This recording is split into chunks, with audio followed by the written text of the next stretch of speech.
Howdy everybody, Fidgetum here. Today I have an ISEO R6 Euro cylinder. Focus. There we go. R6 Euro cylinder. Very nasty QA. Huge pain in the ass.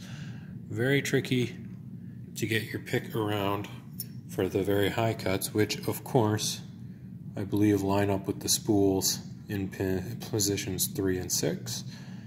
Luckily, minor mercy is that 4 and 5 basically barely even have to be touched to go open. So we're going to see if we can get this on camera. One is set. 2 feels sounded set.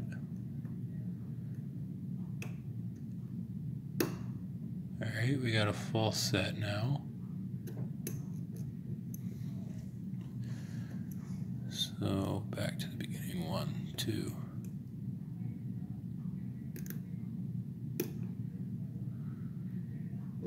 Three. Now set. 1.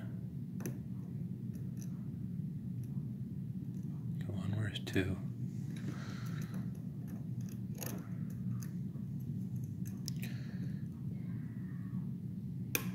Two.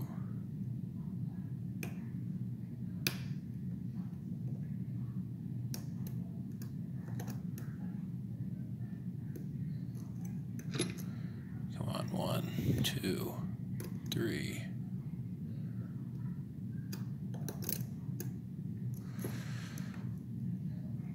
One, 2.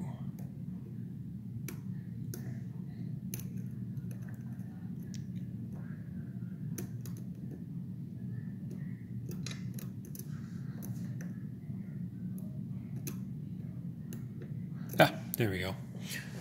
Something was overset, and I let it drop. Now we're good. Okay, back to the false set. 1, 2.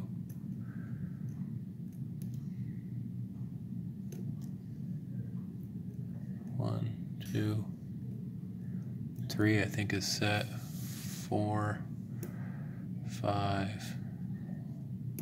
I'm gonna go all the way to the back now.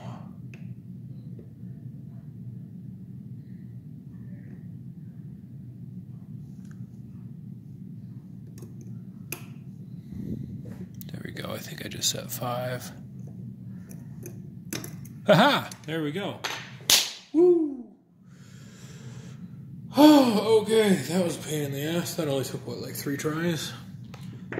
That keyway, man. Let me relock this because I do have the key. Here, let me show you better what that keyway looks like. That is a huge pain in the ass. I think it's actually similar to the Avis dimple keyway.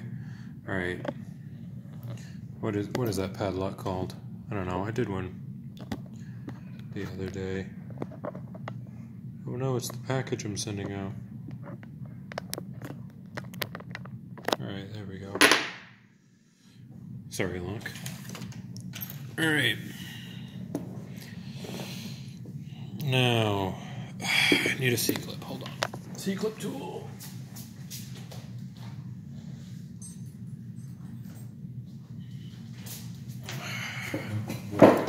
Alright. I'm not going to let that slow me down. Hell no.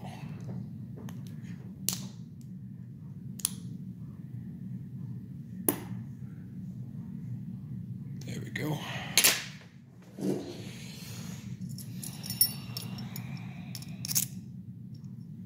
Slightly.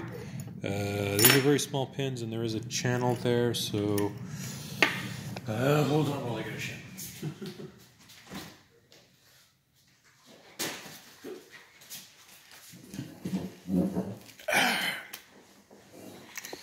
Shims. Very unprofessional of me not to have them out ready, but holy cow, how did I... Okay, last time I picked this lock, it took me like 15 minutes. This time I did it in, what, like 4?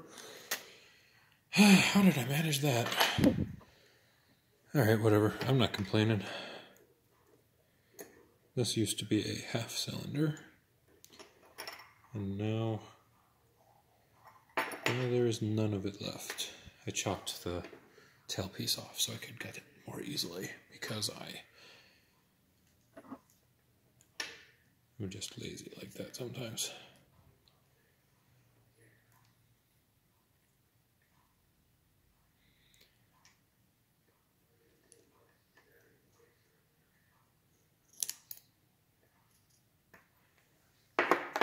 So now it's basically a fat kick cylinder. Anyway, I was right. A lot of times there's an empty hole sometimes, so that's why I don't turn dimple locks 90 degrees all the time.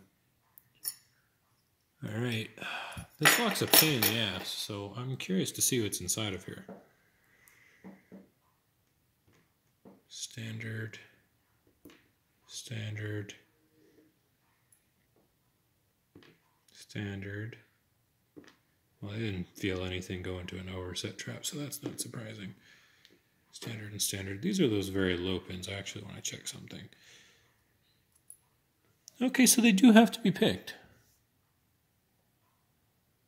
Just slightly, if you would focus, please. Just barely. So they do just have to barely be touched, those low cuts. And we're going to...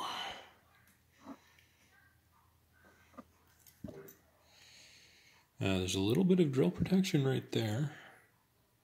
Beyond that, my tweezers aren't going to work very well on this lock, are they? Because it has very small pins. Uh-oh. Oh, pin 1 is a spool, but it doesn't really engage as far as I can tell. Oh yeah, these are like padlock-sized pins. How very odd.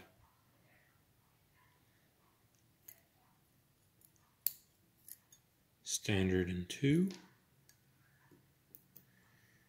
The key pins look like they might be steel. Of course, they could also be nickel silver for wear resistance. I don't have a magnet to check, but so could go either way on that one. Spool on 3, that one I did feel.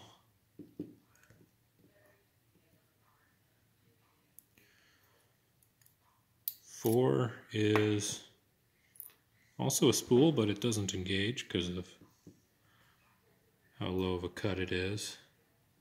So I guess this lock could have been harder.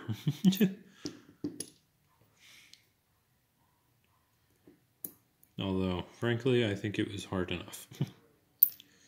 And another spool. Okay, I thought that there were 3 spools, and that one of them wasn't engaging. But it looks like there are 4.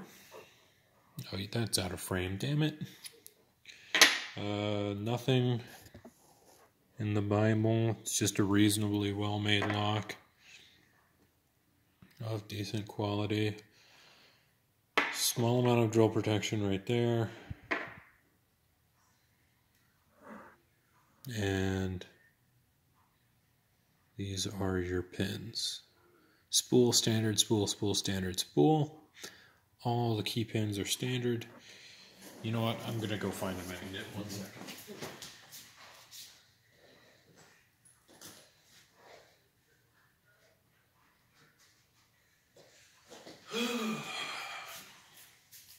Alright.